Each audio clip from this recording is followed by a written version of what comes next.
Let's go back. The year is 1999. The world is holding its breath for a new millennium. And then this movie drops, and it feels like a bomb going off in the middle of pop culture. All of a sudden, a whole generation of people are thinking, maybe I should shred my credit cards. Maybe I should quit my job. That movie was, of course, Fight Club. And somehow, all these years later, it feels more real and more important than ever. But here is the secret. Fight Club is so much more than just a cult classic with some awesome one-liners. It's a Trojan horse. It snuck an entire radical philosophy course into movie theaters, and it hid it all behind one of the biggest movie stars on the planet. This film isn't just a story, it's an argument. So let's get into it. In this explainer, we're going to unpack the 7 big philosophical ideas that are the engine of this movie. We'll connect them to the actual thinkers who came up with them, and we're going to explore why a film from 1999 is talking directly to us, right here, right now. Okay, so the first rule of understanding Fight Club's philosophy is you have to diagnose the sickness before you can even think about the cure. And the sickness, the big problem the film points to, is our modern obsession with stuff. This life trapped in what you could call the IKEA soul cage. This line is probably the most famous one in the movie, and for good reason. It just nails the film's opening argument. See, the narrator doesn't just have a really nice condo, he is his condo. His entire identity is wrapped up in his Swedish furniture, his fancy clothes, his perfectly curated life. The film is screaming at us that modern capitalism doesn't just sell you things, it sells you a pre-packaged identity. And pretty soon, you're just an accessory for your own possessions. And, this idea isn't new. Way back in 1867, a guy named Karl Marx called this commodity fetishism. His whole point was that in our kind of society, we start treating things like a couch or a car as if they have some kind of magical power. We believe they can make us happy, that they can complete us. And for the narrator, this is why he's so alienated. His relationship with his coffee table is more meaningful than his relationships with actual human beings. It's left him completely hollowed out. And then, a philosopher named Jean Baudrillard took this idea a step further with something he called hyperreality. Okay, so if commodity fetishism is about loving things, hyperreality is when the simulation of life, the perfect, airbrushed version in the catalog or on your social media feed, starts to feel more real and more desirable than your actual messy life. We get so bombarded with these perfect images that we start to lose our grip on what's real anymore. And this is the trap the narrator is stuck in. On one side, you've got real life, It's messy, it's painful sometimes, it's totally unpredictable. And on the other side, you've got the catalog life, perfect, clean, and completely fake. He's not just preferring the fake life, he's hiding in it. He's numbing himself with comfort. And it's killing him from the inside out. So what's Tyler Durden's prescription for this trap? Well, it's pretty brutal and simple. You blow it all up. When his condo explodes, that's not just a plot twist. It's a philosophical act. It's a violent way of shattering that fake hyper-real world to force him to feel something, anything that's real, even if that feeling is pain. Because for Tyler, 1 second of real pain is worth more than a lifetime of fake happiness. Now, of course, the big twist is that Tyler isn't a real person. He's a part of the narrator. And this is pure Sigmund Freud. Think of it like this. Your ego is the polite, civilized mask you show to the world. But underneath, you have the id. That's the raw, chaotic animal part of you that just wants what it wants. The narrator is all ego, totally buttoned down. And Tyler Durden? He's the id, bursting out to take back control. The whole movie is basically a civil war inside this one guy's head. But this isn't just psychology, it's philosophy too. The existentialist Jean-Paul Sartre had a name for the narrator's condition: bad faith.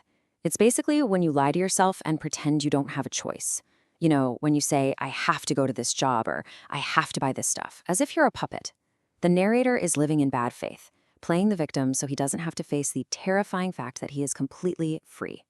And Tyler is the living, breathing rejection of all that. So if the problem is this numb, fake life of bad faith, what's the solution? Well, that brings us to the movie's second act, which is basically a kind of violent therapy straight from the playbook of the German philosopher Friedrich Nietzsche. It's all about destruction as a form of creation. This line right here: This is the core idea of the whole second half of the film. Tyler's point is that the whole self-help world, the gym, the diets, the positive thinking, it's just more consumerism. It's just polishing the bars of your cage. He argues that the only way to get truly free is to tear yourself down completely.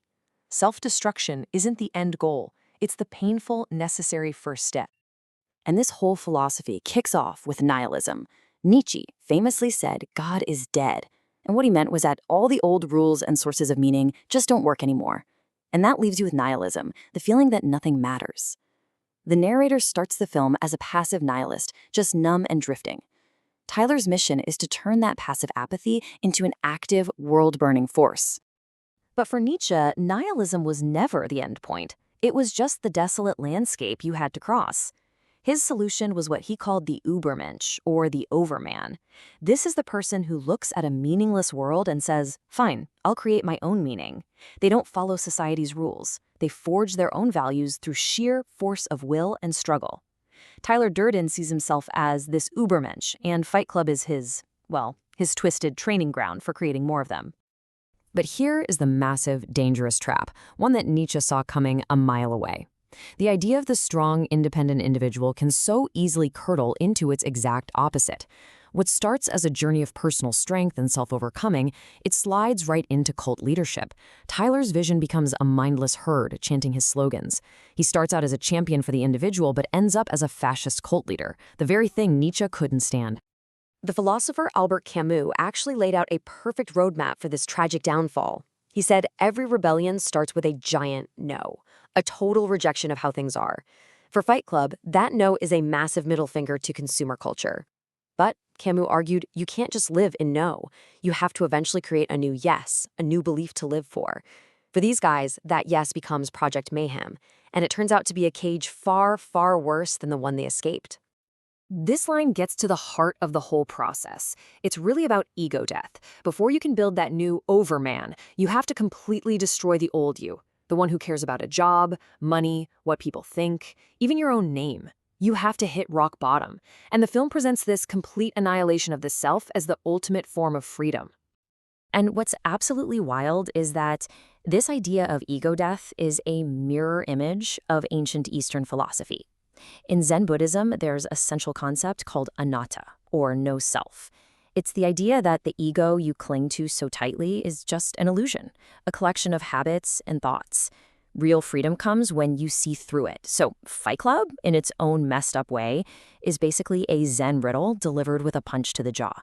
It's trying to get to the same place, it's just taking a much bloodier path to get there.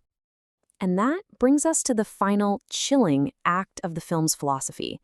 This is the cautionary tale. It asks a terrifying question. What actually happens when you unleash these radical ideas on the world? The answer, it seems, is that the revolution almost always starts to eat its own, and the search for freedom ends with everyone in a brand new prison. And you can watch the whole thing slide from freedom to tyranny step by step.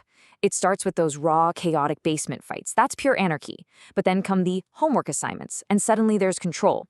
That morphs into Project Mayhem, where everyone loses their name and becomes part of a uniform. And it all ends with the space monkeys, mindless soldiers committing acts of terror. The dream of individual freedom just slowly, methodically devolves into a totalitarian nightmare. And this isn't just some clever movie plot. You could almost call it a law of philosophy. It's like Albert Camus predicted this exact thing. He warned that any rebellion that starts with a righteous no, but has no moral limits, no boundaries, it will always, always become a new form of tyranny. It becomes terror. Project Mayhem is a perfect, brutal illustration of Camus' point. And he wasn't the only one who saw this. A brilliant thinker named Hannah Arendt, who studied how totalitarian states rise, would say the exact same thing. She argued that when you tear down a system, even a crappy one, without a better vision for what freedom actually is, you just create a power vacuum, and something much, much worse almost always rushes in to fill it. The guys in Project Mayhem thought they were escaping the system, but they weren't. They just traded one master, IKEA, for a much scarier one, Tyler Durden. All of this leads us to one final, really haunting question. When you watch those buildings fall at the end of the movie, you have to ask yourself, was this ever really about freedom, or was it about something else entirely? To get at that answer, we have to talk about one last philosopher, Guy Debord. Back in the 60s, he wrote about what he called the society of the spectacle. His big idea was that we don't live real lives anymore. We live through images. Everything, our politics, our friendships, even our revolutions, gets turned into a performance, a show to be watched. So when you look at the film's finale through Debord's eyes, you start to realize that blowing up the credit card companies, well, it isn't just about erasing debt or sticking it to the man. It's something more than that. It's the ultimate spectacle. It's a performance. The buildings collapsing against the night sky with that perfect song playing. It's the greatest season finale of a reality show you've ever seen. And that's the film's final brutal irony. A revolution against a society of fake images becomes the most spectacular, most consumable image of all. It becomes just another product, proving that maybe, just maybe, you can't ever escape the show. We're all still just watching. So where does that leave us? What's the takeaway? Well, Fight Club is not a user's manual. It is absolutely not telling you to go start Project Mayhem. What it is a diagnosis of a deep cultural sickness and a terrifying warning that the cure might be way worse than the disease. It's a primal scream captured on film. It's a desperate plea to wake up and feel something, anything real. And that is the question that it throws right back at us, all these years later. The film does a brilliant job of showing us the cages we're in, the consumerism, the bad faith, the spectacle, but it also shows the horror of tearing it all down with no moral compass. The final challenge isn't Tyler's challenge to the narrator, it's the film's challenge to us. So, what will you wake up to? Thank you for watching. Like and subscribe for more fascinating videos from Plato Baggins. Please leave your thoughts and comments for further discussion. Have a great day.